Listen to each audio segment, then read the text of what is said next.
Hello, Capricorn, Sun, Moon, Rising, and Venus signs. Kamusta kayo? Sana po'y nasa mabuti kayong kalagayan. Welcome back po sa Star Tarot. At kung bago kayo dito, welcome din po kayo. Please subscribe, like, share my videos, and leave me a comment po kung nakaresonate kayo. Thank you. So, Capricorn, your first message is Ace of Swords. And so, this is light bulb moment, no? Magkakaroon kayo ng all of a sudden ng idea, yung ganon, of what you're going to do, or ano yung mga plano na gagawin ninyo, something like that. So, ngayon, maaaring masolve mo na kung ano man ang problema ninyo. Ngayon, maaaring malinawan na sa iyong isipan where you are heading, ano na ang gagawin mo, no? Ano na ang desisyon na gagawin mo, yung ganon. No? Kasi magkakaroon ka na ng enlightenment, magkakaroon ka na ng bagong idea, magkakaroon ka na ng malinaw, no, na takbo ng pag-iisip sa ngayon.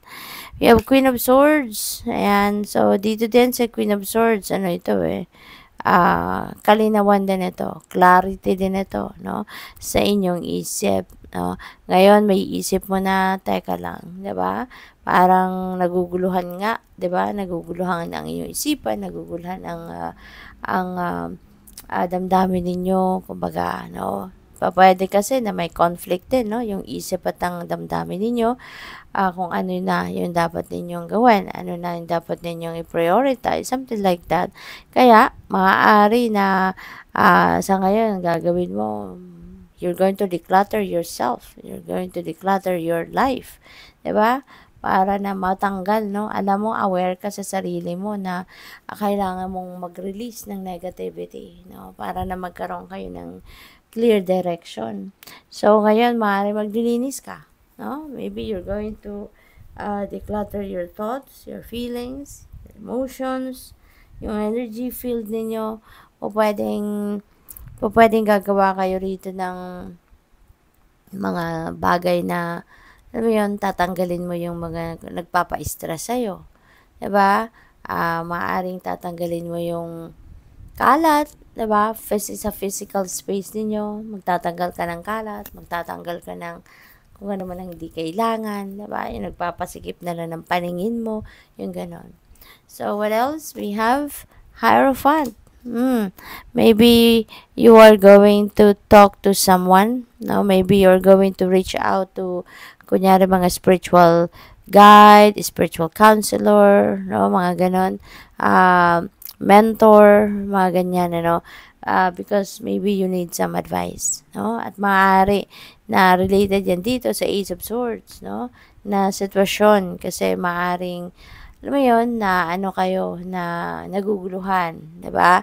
So, maaaring hingi kayo ng advice. Kaya siguro magkakaroon din kayo ng clarity of thought dahil dyan, no? Na mabibigyan kayo ng kalinawan sa inyong isipan, mabibigyan ka ng clarity, no? Ng taong ito, kaya magkakaroon din ng ano kayo, clear direction of where you're heading, no? What else? We have Strength. Ayan. So, dito naman sa Strength, lakas ng loob ang kailangan mo rito, no? You need to activate your inner strength and courage, no? Para maharap mo kung ano man ang problema, maharap mo kung ano man itong mga confusion na to, ano man ang inyong sitwasyon na siguro nahihirapan kang pag-isipan or nahihirapan kang pagdesisyonan, no? So, pagdating naman sa inyong love life, tingnan natin kung ano mga messages para sa'yo. And Capricorn, maraming salamat for being here. Thank you for subscribing. And if you haven't subscribed yet, subscribe na po kayo. Thank you. We have True Gem. Ayan, valuable quality jewelry. Baka meron kayong baka merong magraregalo sa inyo, no? Someone, baka merong naliligo sa iyo, baka jowa ninyo, 'di ba? Baka bibigyan kayo ng regalo, alahas, no? So, isang napaka-gandang alahas. So, what else? We have Courting Man. Ayan, baka may naliligaw sa inyo talaga, Capricorn, no? At baka sa kanya manggagaling itong jewelry na ito, no? So, pwede na ang manliligaw sa inyo, isang professional din. Pwedeng ito ay katrabaho ninyo, no? Kaopisina ninyo, pwedeng ganon. or baka ano 'to, puwedeng, kliyente ninyo, something like that, 'no, puwedeng gano'n. So, what else? We have destiny. Hala, baka siya na. Yung destiny ninyo, baka ito na yung someone na meant to be na makasama mo. Baka ito na yung twin flame mo, baka siya na yung eternal love mo, yung ganun, ano. So, yun, siswertehin kayo. Destiny is going to be, at play sa ngayon at may swerteng dadating sa inyo rito and maaaring yung swerte na yan is related, no, to love life. 'Di ba? Maaaring gano'n ang sitwasyon. And also, Capricorn, merong join button sa baba ng video. Kung interesado po kayo mag-join, i-click nyo lang po yun, maging member kayo ng channel. At maraming salamat din sa mga nagpapadala ng donasyon, super thanks. At maraming salamat sa mga hindi nag-skip ng ads po. Maraming salamat sa inyo. So, baka ang trabaho ng iba sa inyo, mekaniko, no? Or baka mechanical engineer kayo, yung mga ganon, ano? Yung, kayo, tawag dito, nagkukukot-kot ng mga parte-parte ng kunyari, sasakyan, eroplano, no? Baka ganon, mga ganon ang trabaho ninyo.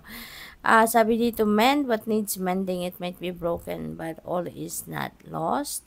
Consider in career as a mechanic in automobile, aerospace, yun na nga, or repair technician, no? So, baka ganun talaga ang trabaho ng iba sa inyo, no?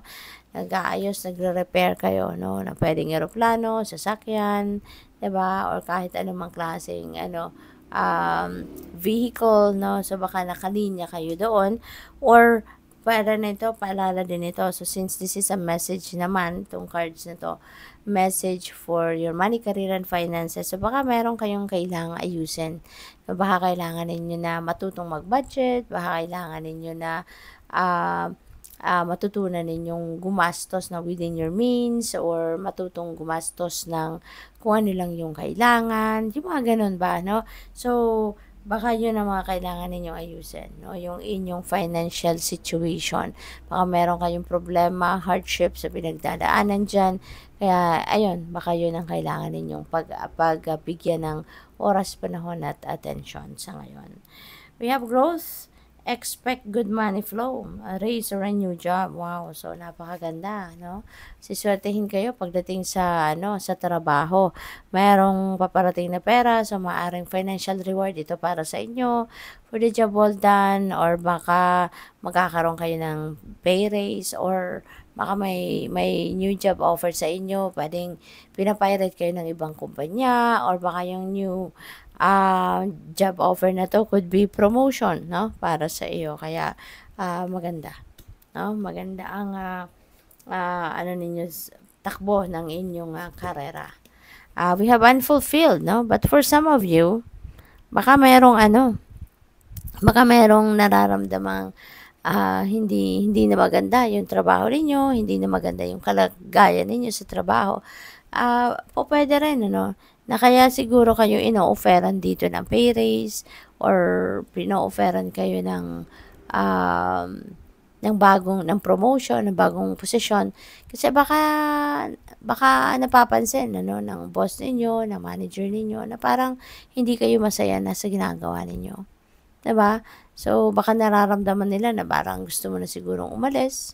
Baka nagpaparamdam ka na may mga signs ka na pinapakita sa employer mo na hindi ka na interesado dito sa kung ano nangyayari sa trabaho mo. Kaya pwedeng ma-offeran ka. 'Di ba? Ay, kung nakikita nila na masipag ka, magaling kang magtrabaho, pero yun nga lang, ginagawa mo lang yun kasi napipilitan ka because that's your bread and butter, 'di ba? Kaya pwede, no, na yung growth na to ibibigay sa iyo, offer sa iyo. Kasi baka nanghihinayang sila, no, sa galing mo, 'di ba? Na-appreciate nila pero hindi nila pinapakita, 'di ba, yung ginagawa mo. Kaya maaring ngayon mabigyan ka ng mabigyan ka ng promotion, baka bigyan ka ng pay raise para hindi ka lang umalis, no? So, kuha tayo ng final message. We have dice. Ayan. So, this is really a beautiful sign, no? Kasi this signifies good luck. Oh, may swerte na dadating sa'yo, Capricorn.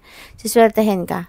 Oh, so po pwedeng siswertehin ka dito sa trabaho kasi nga pwedeng ma-offeran ka na, pwedeng mabigyan ka na ng importansya no ng kumpanyang pinagtatrabahuan mo or pwede rin na sa love life, 'di ba? Kasi baka ito na nga mahanap mo na no yung person mo, yung potential na magiging jowa mo, makakasama mo sa buhay.